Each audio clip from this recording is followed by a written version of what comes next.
Hi viewers, நாங்களுடைய Lakshmi. நீங்கள் பார்த்துருக்கிறது 0 Lakshmi family function. அதனால் என்னால் அவைலபிளாக இருக்க முடியல. வந்தோடனே 10:30க்கு ப்ரமோ பார்த்தேன். ஆனால் எனக்கு தோணுன ஒரு விஷயம் ஃபஸ்ட்டு சொல்லிடுறேன். நானும் இந்த க்ரீன் கலர் ப்ளூ காம்பினேஷனில் தான் நாளைக்கு சாரீ வியர் பண்ணுறேன், ஃபங்க்ஷனோட சாரீ. எனக்கு அதே காஸ்ட்யூமில் விற்காவை பார்க்க ஒரு சின்ன ஹாப்பி. உண்மையுமே ஃபஸ்ட்டு எனக்கு இந்த ப்ரமோ பார்த்தோன்னே ஃபஸ்ட்டு ஒரு டிசப்பாயின்மெண்ட். நம்ம விக்கான்னு எவ்வளோ உருகி இருக்கோம் இல்லையா? அவங்களுக்கான தீபாவளி செலிப்ரேஷன் நடந்திருக்கு ஷூட்டிங்கில் அப்படிங்கிற ஒரு அப்டேட் எனக்கு தெரிஞ்சு யாருக்குமே தெரியல. அது தெரியப்படுத்தியிருக்கலாமே. ஏன்னா இந்த மாதிரியான ஒரு சின்ன நகர்வுகள் யாராச்சும் ஒருத்தர் ஒரு பட்டாசோட பேக்ரவுண்டில் அவங்க இருக்க மாதிரி ஒரு சின்னதாக நமக்கு தெரிஞ்சிருந்தால் நம்மளோட தீபாவளியை ரொம்ப சந்தோஷமாக கொண்டாடிருப்போம். ஏன்னா சீரியல்லையும் தீபாவளி செலிப்ரேஷன் வரப்போகுது அப்படிங்கிறது. ஏன் அதை எங்கேயுமே ரிவீல் ஆகாமல் வச்சுருந்தாங்க அப்படின்ட்டு. ஸோ விக்கா மேலே எனக்கு ரொம்ப வருத்தம்ப்பா. ஸோ அந்த ஒரு பாயிண்ட்டு என்றைக்குமே நமக்கு பிடிச்ச விஷயங்கள்லாம் இப்படிலாம் ரொம்ப அந்த பாயிண்ட்லாம் நேசிப்போம் இல்லையா?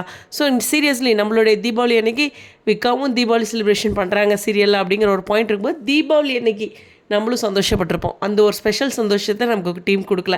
பட் இருந்தாலும் இந்த இடத்துல சந்தோஷம்தான். 2 பேருமே அது வேறு வருத்தம், இது வேறு சந்தோஷம், புரியுதா? ஸோ 2 பேருமே அழகாக ஒரு க்ரீன் கலர் காம்பினேஷன், லைட்டாக அந்த ப்ளூ ஷேடில் அது மாதிரி இருந்துச்சு. ரொம்ப அழகாக இருந்தாங்க 2 பேருமே. சொல்லணுன்னா ஒரு கேரளா ரிலேட்டடாக ஒரு ஃபேன் பேஜஸில் பார்த்தேன்.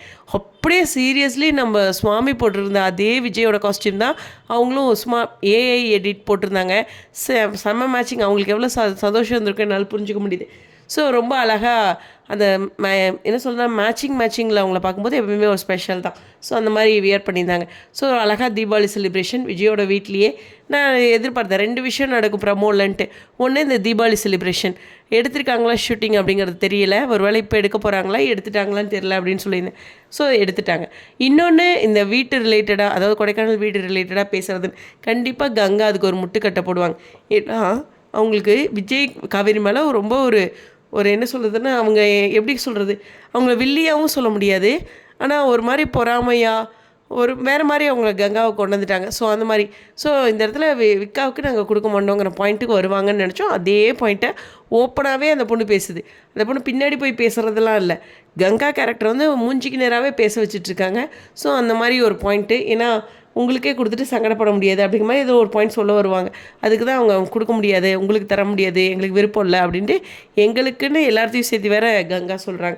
கண்டிப்பாக யமுனா எதிர்ப்பு தெரிவிப்பாங்க. இந்த மாதிரி ஒரு பாயிண்ட் இருக்குது. பட் அந்த இடத்துல என்ன சொல்கிறது, நிவினும் இருக்காங்க. சில பாயிண்ட்ஸ்லாம் பின்னாடி டிஸ்கஸ் பண்ணலாம். ஸோ பார்ப்போம். என்ன சொல்கிறதுனா, தீபாவளி செலிப்ரேஷன் ஒன்றா அந்த பக்கம் மட்டும் ஒரு சந்தோஷத்தை காமிச்சிருக்கலாம். 2 விஷயத்தையும் ஒன்றா ரிவீல் பண்ணிவிட்டு என்ன சொல்கிறதுனா, தீபாவளி சந்தோஷத்தையும் ஃபுல்லாக ஹாப்பியாக அனுபவிக்க முடியல அப்படிங்கிறது தான். ஏன்னா கடைசியில் முகம் சொல்லிக்கிற மாதிரி ஆயிடுச்சு. எனிவேஸ் இதை அக்செப்ட் பண்ணி தான் ஆகணும். பட் எனக்கு ரொம்ப பெரிய வருத்தம், அதாவது ஒரு யூடியூபராக நான் சொல்லியிருக்கணும் இல்லையா, இந்த மாதிரி தீபாவளி செலிப்ரேஷன்லாம் வந்திருக்குங்க, நம்மளும் தீபாவளி ஹாப்பியாக செலிப்ரேட் பண்ணலான்ட்டு. அந்த ஒரு டிசப்பாயின்மெண்ட் எனக்கு ப்ரமோ பார்க்கும்போது தோணுனது. ஏன்னா இந்த இதில் ஒரு துளி கூட என்னால் வியூவர்ஸ்க்கு சொல்ல முடியல அப்படிங்கிறது என்னோடய பாயிண்ட் ஆஃப் வியூ உங்களுக்கு புரியும்னு நினைக்கிறேன். ஸோ கண்டிப்பாக ஈவினிங்லேருந்து பயங்கரமாக செலிப்ரேட் பண்ண போகிறேன் என்னோடய ஃபேமிலி ஃபங்க்ஷன். அக்கா பையன் டாக்டர். ஸோ டாக்டர் பொண்ணை பார்த்து சூப்பராக கிராண்டாக கல்யாணம் நடக்குது. ஸோ அது ஒரு நல்ல செலிப்ரேஷன் இல்லையா? ஸோ என்ஜாய் பண்ணுறேன். என்னால் மார்னிங் வீடியோ கொடுக்க முடியுமான்னு தெரில. இருந்தாலும் பெஸ்ட்டு நான் எப்போதும் செய்வேன். ஓகேவா? புரிதலுக்கு. ஸோ என்னுடைய சின்ன டிசப்பாயின்மெண்ட் இந்த இடத்துல வியூவராக நான் உங்களுக்கு யூடியூபராக நான் உங்களுக்கு வியூவருக்கு சந்தோஷத்தை முன்னாடி கொடுக்கல அப்படிங்கிற ஒரு டிசப்பாயின்மெண்ட்டை தவிர மற்றபடி விக்காவை அந்த பட்டாசுலாம் வெடித்து அவங்க செலிப்ரேட் பண்ணதெல்லாம் சூப்பராக இருந்தது. பட் 2ஐயும் ஒரே பக்கம் முடிச்சு போட்டு ஒரு சந்தோஷத்தை நிறைவாக கொடுக்கலைங்கிற வருத்தம் இருந்துச்சு. ஓகே, வாழ்க்கை அப்படி தான் இல்லையா? ஸோ ஒரு ஃபங்க்ஷனில் கூட நமக்கு ஒரு சங்கடமான சூழ்நிலை ஏற்படலாம். எனிவேஸ் உங்களுடைய கருத்துக்கள் ஸ்டேடியம்.